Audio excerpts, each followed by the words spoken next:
you'd be showing your screen, but it'd be the Small Town Times website. Okay.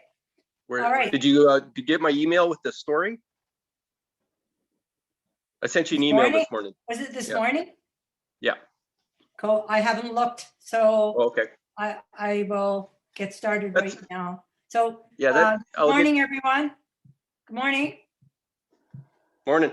Our guest this morning is Dave Dale. And for those of you who don't know who Dave is, he is a multimedia storyteller with more than 3 decades of journalism experience. I didn't think you were that old, Dave. So. But I'm going to just throw in my little perspective. Having been in council many times, and Dave would do a reporting, and he was never afraid to push buttons. So that's for sure. And I enjoyed that because it takes courage to be that kind of journalist, to provoke thought. That's very important. Currently, Dave is a publisher of Back in the Bay, and I just happen to have 40 copies. They're $5 each if anybody wants one. I'll tell you later how you can pick up the magazine. Okay. He focuses on North Bay's heritage and nostalgia news, and I think that's what Back in the Bay is all about. Before that, he was senior reporter and columnist with the North Bay Nugget for 18 years. Wow.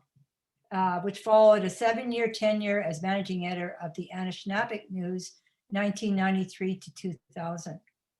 And then he goes on, you've worked in Northern Ontario a lot, smaller communities like Kapuskasing and Orillia. Oh, that's too south, Dave, Orillia. Dave is 55, lives a short distance outside North Bay in East Ferris, and has a 22-year-old son he's very proud of, by the way. And I want to say that he is very passionate about journalism, and I really feel happy to welcome him this morning. So away you go, Dave. Hey, nice setup. Thank you very much. Actually, if I think about it, 4 decades of journalism, because I kind of started in high school with the yearbook, just like a lot of journalists, I guess. Yeah. I was a bit of a shutterbug, so taking photos of people, right? I've always enjoyed that. Thanks for introducing the new magazine. That's the first edition of the new version of Nostalgia News, because I was with Jeff Fournier to do a bit of the Bay. We did 11 editions that finished up in December. So I've reinvented the magazine with a new name, because he has the other name for his Facebook group. And so I've had a lot of fun with the branding and the coming up with a new logo. I picked the shadfly because it's very North Bay iconic. I don't have that up, but there you can see. Yeah. There's actually a story on the Small Town Times website that describes the logo and the 3 different artists that were used to come up with the branding, which was the funnest part of putting out a magazine. Everything else is work. And I just came off the press with the first edition, so I'm pretty happy. Today, 5,000 copies are at Canada Post going to North Bay homes. And then we have another 1,000 copies, so 6,000 altogether. And I put 70 of them in the mail to subscribers that are outside North Bay. And I have another 80 to deliver today and tomorrow, and well, however long it takes me, throughout North Bay and around North Bay. I do a bit of a route through Corbeil. I go down through Nipissing, and actually there's about 3 or 4 in Redbridge, so I go out that way as well. Which is actually my favorite part of journalism, is delivering the product. Yesterday on the way to Harriet's to drop off the 40 copies there, I hit a bunch of different of the subscribers on the way. And there's this, and excuse the term, but there's this beautiful, nice little old lady that lives on a street on the way just off of Trout Lake Road. And she's so nice and smiley when I go up, I put the magazine in her mailbox, I hit the doorbell, and then I go back to my car, and we kind of wave at each other, right? But she hadn't seen the magazine since December, so she was really happy to see it come out. Yeah, there's a lot of work and thought and stuff to put in the magazine, but the best part is seeing people being able to enjoy it. I know that sounds kind of hokey, I guess, but and if you know my other personality, where I don't care about much and I'm a little hard around the edges, I actually really do enjoy that part. When I started working, I was at a seniors home back in Corbeil. I think I was 15, and my first job was the maintenance guy at a seniors home.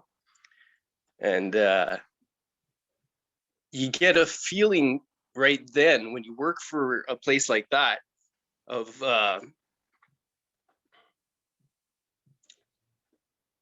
how much people enjoy interaction, the human interaction, right? And how much they enjoy the storytelling.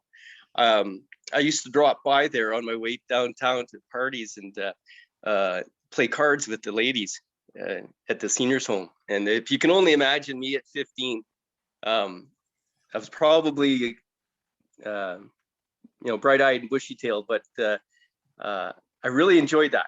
I was heading downtown to do the party and stuff that 15-year-olds and 16-year-olds in Corbeil do, but I had more laughs probably with the ladies playing cards, to tell you the truth. I bet you gathered a lot of stories too. Oh yeah, they told me all kinds of things, and it was great. But on the serious side, you get to see the cycle of life too, right? Because I was the guy cleaning up the rooms after people departed, and things like that. So it was cool. I don't know if well, I like the full circle of life. I like the being the parent, and I like being a coach. I like doing all kinds of different things of life, and I think everybody does. So when I talk about journalism and you talk about my passion for it, it's trying to get the everybody's different stories out there, and you can't do it all at once. So it takes 40, 50 years, decades. And Well, I feel at 55, actually, I'm just starting. I got another 20 years. I want to work in journalism. I want to work till I'm 75, and I want to write stories from now until then for sure. So I think I'm just starting. Well, you better pray for longer than 75. Well, I kind of do, but seriously, if my dad's dementia started when he's 75, so I'm not looking past that. I don't. It's sort of. I'm gonna get as much as I can in by 75. If there's anything left over, great. If not, somebody will be taking care of me, I guess. Right? You never know. But anyways, until then, I'm gonna pack a lot of journalism into the next 20. I've done a lot in the last 30. I'm gonna do more in the next 20. Well, you know what, Dave? I'm just going to take a moment here.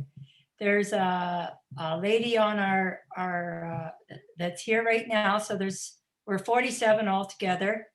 Many of us are in, I would say there's junior, senior, teenage seniors, and then there are seniors, the sages, okay? Well, we have a sage on board, I think. It's Heather Wallingford, and today is her birthday. Oh, and she's 85, and I'll tell you, you would be well served to try and keep up with her. She is very active and definitely has not stopped living into the fullness of her life. So I love it. I'm just trying to inspire you to go beyond 75, okay? You're going to get there, and you're going to have more stories to tell than you ever imagined. So yeah, well, keep going. Well, that isn't inspiring, and happy birthday, Heather. If you don't mind me calling you by your first name, but I love birthdays. I celebrate mine for about a week every year. I don't care what anybody. I organize my own parties. I don't care. I'm celebrating that. Yeah. So All right. I would suggest everybody don't wait for anybody else to bake your cake. That's my motto. Hey, tell me, what was your favorite story in your magazine? Oh, the one I did with you, of course, Harriet. Oh, yes, that's right. Clean Green Beautiful's in here. Yeah. My favorite story I didn't get to put in the magazine. I pulled it back out. I'm saving it for July. In fact, I had a couple months to prepare for that, and I did too much. So I've disappointed a couple people I interviewed because they were hoping their feature would go in there. And that's, as much as it's in the magazine, it's for an editor and for a publisher, what haunts us is what doesn't get in. Which, unfortunately, I redesigned and developed my website, and maybe this is a good segue into it, Harriet. Okay, I'll bring up the screen. Try to bring up smalltowntimes.ca. Okay. Oops. Where are you? And what I did was I tried to create a storytelling platform for writers like me, where a quarterly magazine is not enough. We got to put more of our stories out there than that. And I found a few people that like to write, and they have a bit of some columns together. Pam Hanley and Pat Medill Stamp, regular contributors to a bit of the Bay. Well, they're going to be contributing to Back in the Bay.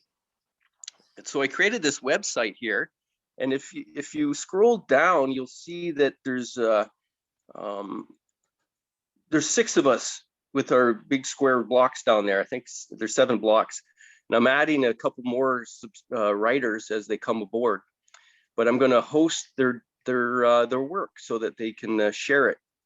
Wonderful. Yeah. So I got a couple of their past columns up there, and I'm going to continue every Sunday. I'm going to put more stuff on there. So the website's actually like a weekly. And you see that square, the red square for the form, that's for a email newsletter people can sign up for. It's free. And what I do is I kind of try to break down the new stuff that's on the website and then talk about the stories going into the next magazine. So people fill this out, they'll get that in their email? Yeah, box? once a week on Sundays, around 2 to 3 o'clock on Sunday afternoon. What I call it is the Easy Read Sunday. And it's a newsletter. I'm going to start putting a couple pieces of news in there with a couple pointers to new stuff on the website. And then also try to generate interest in stories that I'm working on for the next issue for the magazine. Wonderful. There's a title here, Grandma Returns Every Spring. That's kind of intriguing. What is that about? Well, I'm going to hope that that'd be the first one that people read. Check that out. What I did was I wrote about my grandma. I was kind of talking to my son about the cycle of life one day. And I kind of used as an analogy of there was a robin that always, the robins always come back every spring, and often they're the same robins because they're territorial. And I kind of told him that my grandma's spirit returns every spring in the form of a robin. We don't know where we go after we pass on. That's my philosophy. So we can see in the nature around us the spirit and the memories of the people we've known, and I kind of use that as a teaching for him. So I wrote a column. I wrote that first column about 3 years ago when the website was just for my own sort of fun columns, but I resurrected it for this site. Yeah. Nice. So that's what that's about. That's my dad's mom. So people can read that this weekend, right? You can read it anytime. Like all that stuff's up there anytime, but every Sunday I put a couple of new fresh things up there to give it a little bit of life. But if you go up to the top again, and if you see that slider, that shows you all the different stories that are featured, and they change every sort of second. If you go up into the corner that hit the arrow, I'll bring it to your story, and then we'll open up that. Okay. So Where is, yeah. okay, am I going the right way? No, go back there. You see there's an arrow at the edge of his chin. You see where his chin is, the lips are? Okay. Oh, yeah. All right. Yeah, so you can scroll back, and then you can sort of check out the different features. And then Oh, there's, nice. when I get to yours, that's for the golf course opening. That's a story about the low water. Go back one more. Okay, that tells you, the story with the helicopter tells you what's all in the magazine, and that's your story there. That's Right. a photo I took at the waterfront like 8 years ago. Nice. So click on that story. Yeah. So then that's your story with your photo, and that's the longer version of the story we did, right? So the thing about a magazine is there's not enough room. There's never enough room for all the stories, and the length of the story. So I'm really glad you captured my dog picking up litter. I've trained him, I've worked hard to train him to do that. And, you know, that's a very impressive picture. Oh, thank you. Very impressive dog. I think I made a mistake. I'm gonna fix it. I said it was your granddaughter's dog. That was mine. That's all right. But that's the good part about online platforms is I can fix mistakes a little bit easier than when it's in print. Boy, this is very impressive, Dave. You mustn't sleep at night. This is really something else. Like you're very busy. This is, yeah. Well, I quit wow. my job.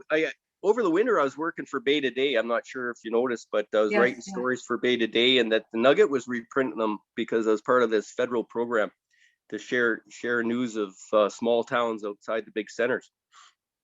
And I wasn't going to be able to do the magazine and keep doing that job, so I quit a good paying job to sell magazines, which is not a smart thing in pandemic. But this is what I'm passionate about, a little bit more than I am about watching Zoom meetings of West Nipissing Council. Okay, yeah, you can. All right, I'll stop sharing and get back. That's the website. Yeah. I hope everybody goes and if you like to see what's in there, once a week I'll send you a newsletter, a little newsletter. Yeah. Any questions before we move on?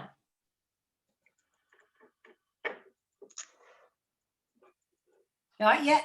Okay. Well, keep going. I'm not sure if there's many people here that would be involved with the Provis Club as well.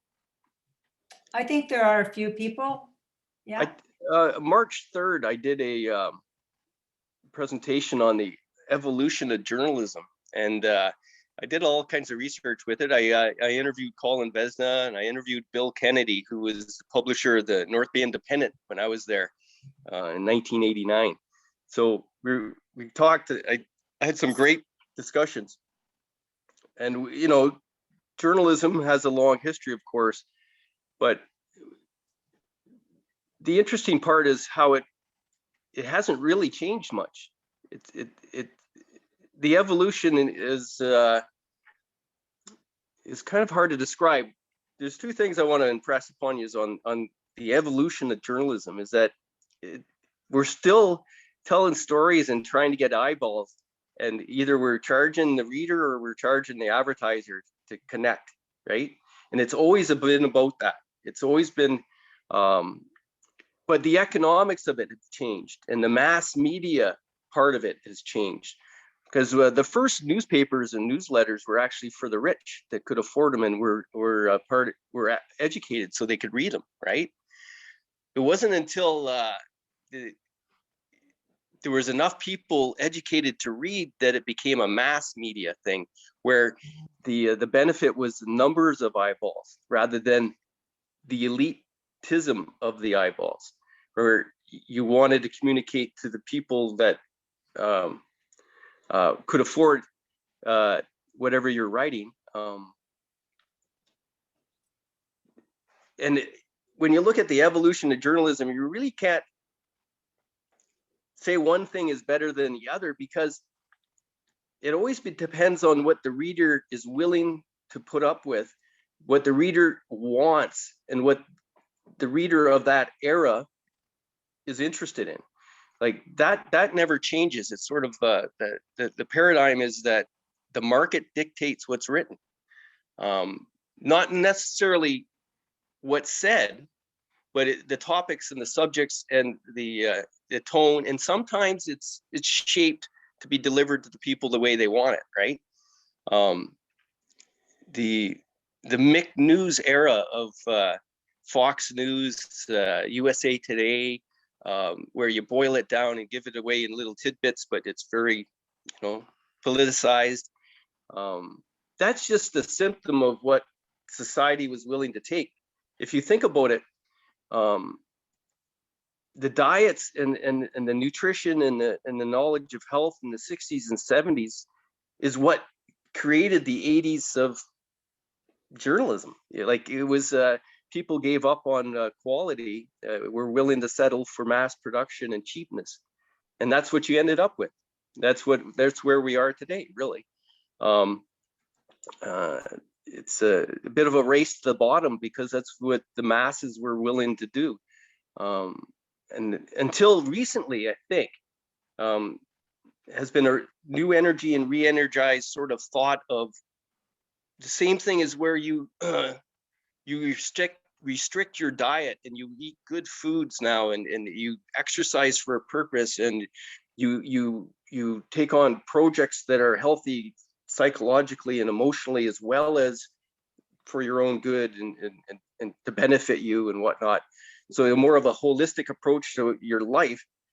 People need to, and they are, I believe, taking that same approach to how they diet journalism, or how they pick and choose what you eat when it comes to your journalism. And that's the only way it's going to get better, is when the consumer dictates the quality and the type of journalism with their purchasing power, with their voice, right?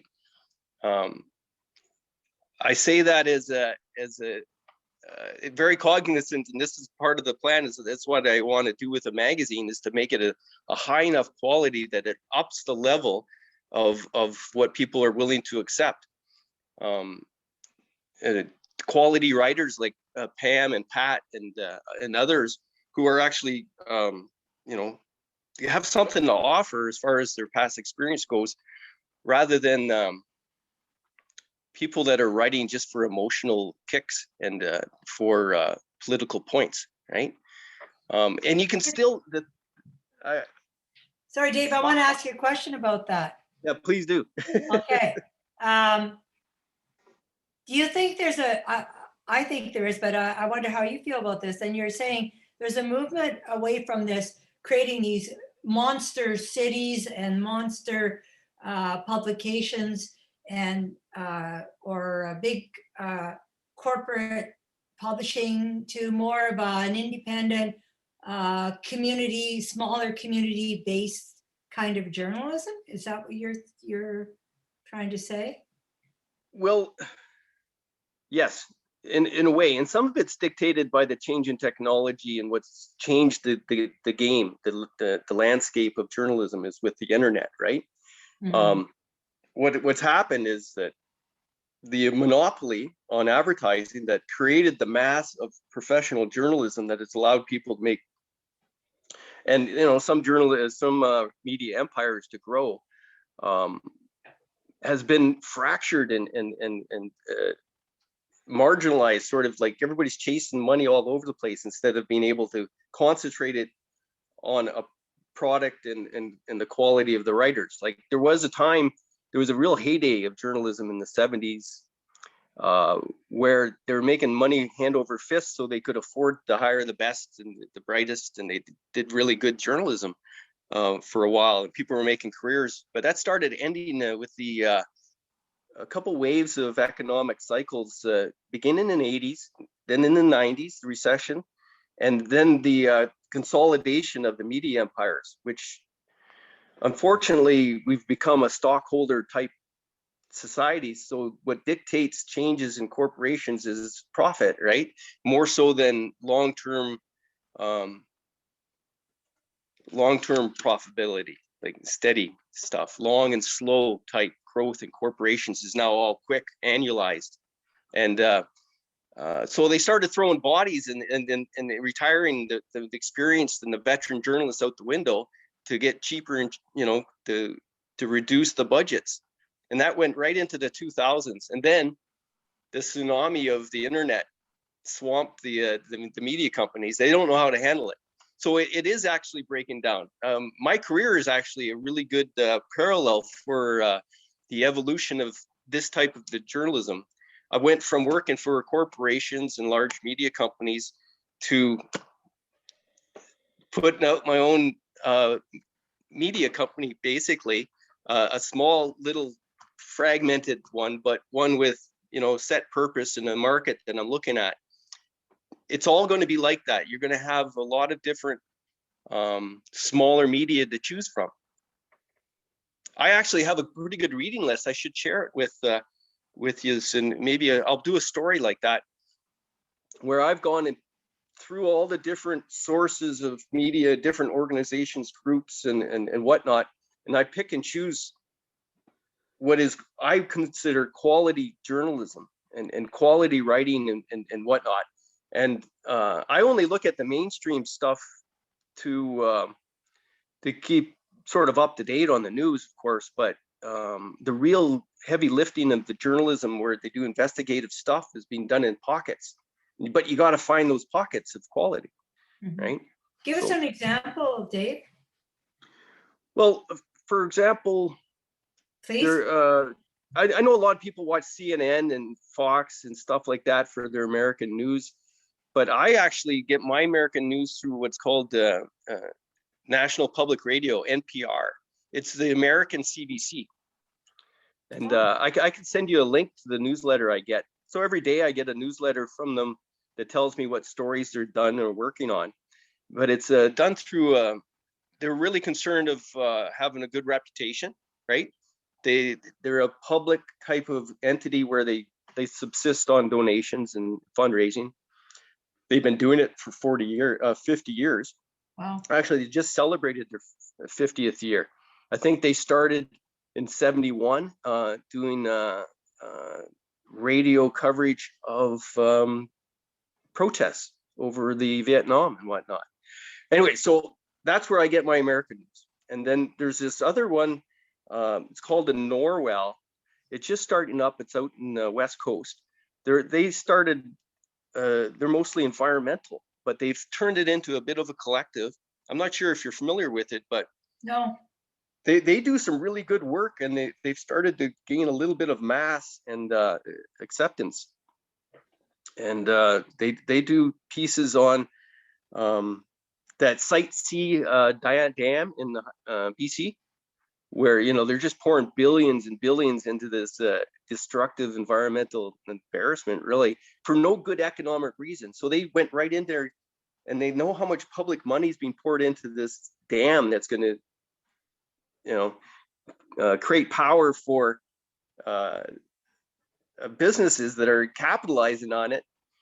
But they say it's for job creation, but it's like the analogy would be if you want people to eat, and you want them to work, instead of creating a farm system where they're making good food, then you create a factory for donuts, right? It's just bad economic policy to spend money that's unhealthy for the long term, right? Is that in the Fraser Valley, Dave? Is that in the Fraser Valley? I don't know if it's in the Fraser. I think it's up north of Vancouver a bit. Yeah, but I heard it was going to destroy farmland and all kinds. Yeah. It's a big thing out there, but for some reason the government in BC just keeps wanting to throw good money after bad into it. Anyway, so the Norwell is an example of an environmental group that took journalism very seriously to educate people of the depth of the stories. So I read that instead of the Calgary Herald.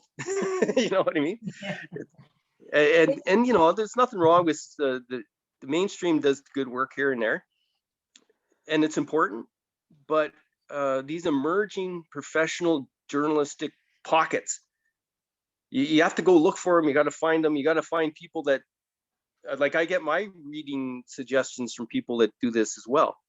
So there's sort of an undercurrent of networking amongst people that are hungry for good journalism. Yeah, I think it's kind of like an undulating thing. You know, we put up with all this fake news and now we're saying, give us something. Yeah. Everybody's got a story, and they're rich and beautiful stories. And we want, I think there's more discernment, at least I think at the senior level. Am I right or not? Yes, I think you are, actually. We have an interesting society and how it's sort of evolving and sort of fits and spits and burts, and I can't remember the words, but the different age demographics are going through different changes, and they demand different things. And I think I'm not too impressed right now of some age groups, but then you see a couple years later they become very important and doing the right thing too, right? So yes, everybody gets their get their focus right. Dave, we got a couple of comments and questions here. One, Mary Lynn Santerry, I can hear his deep passion for writing excellence and honest, purposeful reporting. And then Cool. Anna Olmsted says, who can you believe? We used to believe anything that was printed in the newspaper was the truth. Now we have all this fake news, opinions versus research, even big TV supports an agenda. Yeah, actually, one of my editorials in college in 1988, when I was at Canadore, was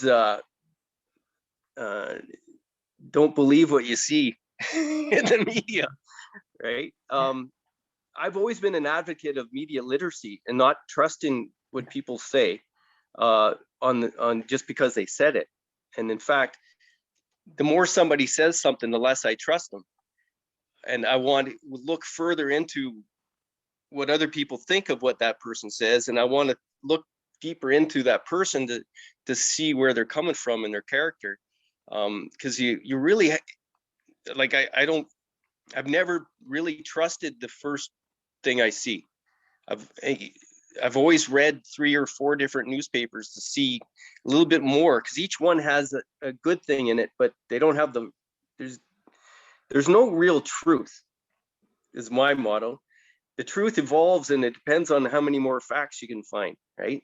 Like science never ends. So the truth doesn't even end because you don't know the full story of things. I don't watch TV news.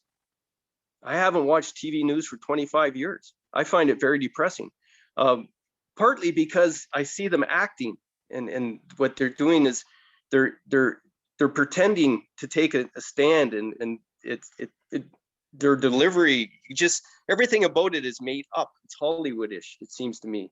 It's gone are the days where you can really trust somebody, because they all need to have these personality. They're marketing their personalities, it seems to me. So yeah, no, I don't watch TV news. I don't like when people, unless they're sitting there talking from their heart, I don't want to even listen to them. I prefer to read. That way my mind allows me to discern facts more while I'm reading, because I'm not distracted by their propaganda sort of marketing of their character and stuff like that. Yeah, so don't trust anybody. Trust yourself to look further into something, gather as much of information you can, but never stop. Hey, Dave, I don't know if anyone else has any questions, but I wanted to ask this one. You know, I know you did a lot of work with the municipality. I mean, covering municipal events. Can you tell me maybe your most annoying or controversial coverage? You know, that maybe even got you in a little hot water. Well, there's lots of examples of that. Well, that's what makes life interesting and Yes. thought-provoking. So Interestingly, and I saw Nancy's Gifford's message, and yes, you're still on my list. In fact, I'll be heading down, I think that your West Peninsula Road, if memory serves correct. Yes, that's right. Right on, right on. Love Yeah, it. I'll be down there either today or tomorrow. Excellent. Yeah. To your question, Harriet, while I was working for Bay to Day over the winter, and I was watching all these council meetings and covering their dirty laundry, going from Mattawa to Bondfield to West Nipissing, I felt bad for them, really, because once a week I'd sort of parachute in, I'd snap a photo of what they're talking about, and it didn't look good, and they were working through their troubles, and then I'm gone for 2 weeks. I come back and I do the story that's most interesting, and usually it's the one that's controversial, but I'm not there every day doing the balancing act of writing it. I wasn't able to write columns to put it in perspective. I like to cover the news two ways, as a straight up objective reporter, and then follow up with a column to put it in perspective and share my opinion about it. Some people say that journalists shouldn't have an opinion, but we all do, right? So my best work, I think, was with the Nugget, was when I was covering a council meeting.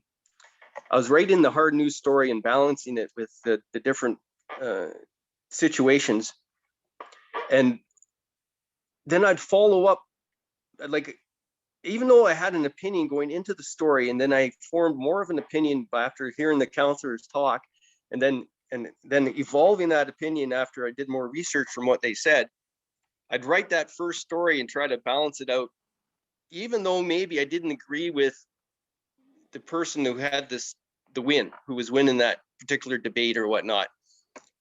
I'd give them what it was. I'd take that snapshot of the news, but then I'd be able to write a column where I could put some perspective into it, and maybe inject a little bit of the history and what went behind that particular subject, and maybe suggest a positive outcome or a way out of the situation.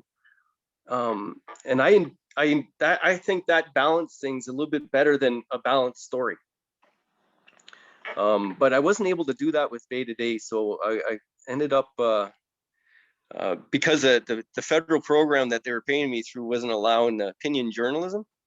I just felt like I was just there for the bad news, and I didn't have enough opportunity to balance it with other stuff. So I got into. Sorry, Mary Lynn has a comment here. I remember teaching the difference between fact and opinion. Next step was learning how biased writing subtly changes our perception of facts. Wonder if they still focus, I guess you mean writers still focus on those fine lines in writing. Well, I can speak for myself in that I'm very cognizant of what and how I write, and how it may be interpreted. And the thing is the facts and the truth are tough. What I always told people is the magic part about journalism is the attribution. The he said or she said. So whatever they said, that is what they said. But that doesn't mean it's true. That doesn't mean it's a fact. All that sentence, that quote, or whatever you're referring to, is this particular person who may have a qualified opinion because they have experience in education, they said this. But I've never believed that to be fact or truth. It's just, that's what they said. And that's the only fact, is that they said that. So, and then everything else is sort of added to that to sort of try to put in perspective and balance it out and maybe come up with some other opinions on those things. But everything seems to be, I've always considered everything an opinion. And I just want to know who said it so I could judge that opinion, right? There are some, and I'm guilty of it once in a while too, where you're subjectively forming a sentence to get something across that it sort of shows your hem, right? Like you're cheating a little bit. You're not letting the reader come up with their opinion. You're actually guiding them to it beyond what you would normally would consider fair, right? There's certain things they call yellow journalism where you seem to have an agenda for why you're doing it, right? So if you smell that, then you got to sort of take that into account when you're reading it. Your gut instinct when you're reading something it usually guides you fairly well. I don't reject out anything. I don't reject people's writing, but I only value the writing or the reporting and the person speaking based on who they are, right? I don't know. Mhm. I love Gotcha. talking about this stuff, so I'll take any questions on this. Yeah. Maybe people have some good Okay, ideas for the Claire? magazine. We have a question. Unmute yourself, please. Yeah, go ahead. Okay, I was been quite interested during COVID that I've seen more and more articles which maybe like you refer are more like yellow journalism. I would get quite upset when they would refer to something scientific and say because it was due to an expert they contacted. And when I rechecked these experts, I'm afraid there's a lot of politics and science too, and to publish. And I was very worried about the full accuracy of some of these, but maybe I have not been reading. I tried to kind of find some European journalism, like to try and get back, like you said, about the old type of investigative journalism that was done in depth. And maybe it's because I'm reading too much of my stories on online rather than a newspaper, which we've only done in the last couple of years, gone to the iPad. I'm just wondering what your opinion is on this. Do you get more articles, more in-depth stories in paper versions, or would you recommend anything where you can get some good information online? For each of the topics you're interested in, there exists online some very high quality journalism. It's a matter of knowing where to go find it and whatnot. For example, right at the beginning of the pandemic, I ended up finding, because I was looking for somebody in the Europe area where they were actually in the healthcare industry talking about COVID and the pandemic, right? So I found this guy called John Campbell, Dr. John Campbell, and he was doing a podcast on YouTube. He does it every day, and he breaks down the health care literature. So anything that's published in journals by scientists and doctors and whatnot, he takes that and tries to describe it in layman's terms. And he was a teacher for nurses. So he's a doctor. He's been a long-standing teacher, and he's had this long-standing podcast. And then when the pandemic hit, he was there for, and he's out of Britain, Great Britain. I was getting my information 2 to 3 weeks ahead of everybody else in Canada, or anybody else that was following people that were in Europe, instead of waiting for it to come to North America. As far as in our media, he was going straight to the studies.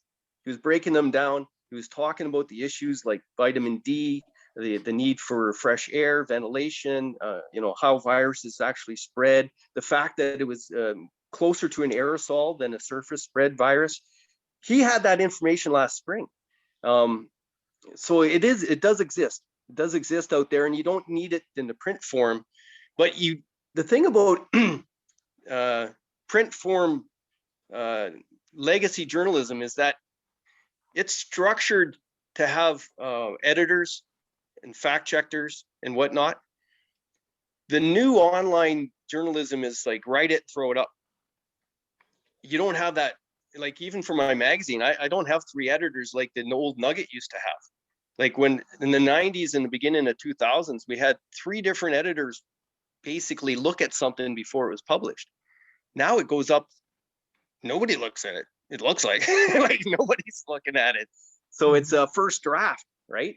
So you try to avoid a media outlet that publishes first draft. And sometimes it's easier to go to a place like Maclean's magazine, for example. They have some really good content in their magazine, and it goes through that editing process before it's published, right? So you get higher quality out of the legacy printed product because they have the structure for editing. Couple questions, Dave. What is your opinion on no more public comments on Bay Today? Well, I'll tell you, I would still be there if they had taken the comments off sooner. I didn't like that comment section. It was pretty toxic. I felt bad about interviewing people and putting them in my stories, knowing that these smart ass, no anonymous people were going to pick them apart and be ignorant and rude. Forget about the pure racist stuff and the character assassinations and the slander that was going on there. I'm happy. I think the Bay Today is a better product without that. I actually proposed when I was leaving Bay Today is that they hire me for. I knew that they were going to. By the time I gave my notice, then I found out they were taking the comments off, and I wanted to focus on the magazine anyway. So, and it turned out I don't think they got approved for that particular program. I might have been out of work anyways. But what I proposed to them was, okay, so you're going to drop your comments. So you need a new system so people feel that they have a chance to have their say. And I said, well, I'll write a column for Tuesday mornings, and I'll write a column for Tuesday mornings, stir things up a little bit. I'm good at that. And then everybody could send their thoughts and opinions about it to me. I would moderate them so that they're classy, right? So that people wouldn't be calling each other names. Then I would publish those as part of the story during the day. I'd add them to the bottom of the story, but after moderation. And then at the end of the day, I'll write a new column based on the new information that I got through the day and the new ideas readers gave me. And I'm still hoping they hire me to do that, because I'd have a lot of fun with that. I'd do that over a course of 2 days. I proposed on Tuesdays and Wednesdays. It would be a Dave shit disturbing day, and then on Wednesday it would be debate Dave on the topic day or something like that. I think there's a way to have people's opinions part of the platform without it being character assassination and rudeness, right? Yeah. So yeah, no, I applaud Village Media for doing that finally in North Bay. Yeah, I am too. I didn't even know that they had done that, because I didn't read those comments, because I thought if you can't say who you are and have the courage to express your opinion, even if it's not very, if it's derogatory, then I really don't want to read it, because that's really, as you say, that's a cowardice in my opinion. But of course, that's my opinion. So. Well, I've always advocated for that. I've come up through the system where I had to put my name of everything I wrote, and we used to demand people put their names and their addresses on their letters so people knew exactly where it was coming from, because nothing has value if you don't know where it's coming from. A couple comments, Dave. This is from Nancy Gifford. I hope she's buying 10 magazines. I don't know. Do you hear that, Nancy? He has an incredible gift. Reminds me of the late Arnie Hackala. Oh, Arnie, yeah. My family loves his magazine. So, and then Mary Lynn says, "Bravo, Dave. Good work." Thanks. So, Appreciate that. Appreciate the support. So I wanted to let you know that there's various ways to help the magazine move along. Not all of them cost money. For one thing, on Facebook, I have the Small Town Times Facebook page for the business. If people would like that and follow that, I would increase my numbers so that advertisers think I'm reaching more people. To sign up for the newsletter, which is free, but that helps generate sort of a communication arm, so people realize, that I'm reaching people, and just sharing the stories whenever you see them. Share them from the website if you like them. I'm starting this is a beginning of a website platform, so the numbers aren't very high, and I don't want to go chase numbers as far as say Bay to Date. They got like 5.3 million page views over 30 days. That's their rolling average. And it's still tough to sell ads because everybody's very finally, businesses realize that they want to reach direct market, and that a million page views doesn't matter in the city where there's only 15,000 people with computers, right? And there's only 20,000 people here that are actively consuming goods at that level, right? Not everybody can buy a car. So my idea is to create something that has quality numbers, people that are actively interested in the community, actively engaged in the community, and then I want to sell ads to the people that want to reach people like that. yes. So I'm not looking for big numbers, but I'm just trying to build up the numbers so that it's significant enough that advertisers feel that it's worthwhile to put an ad in the newspaper. The other way is, and this is where a group like yours might come in handy, on top of the individual sales, which I really appreciate, because we can split those profits, Harriet, and you can put your share towards whatever good work you're doing. But look at it this way.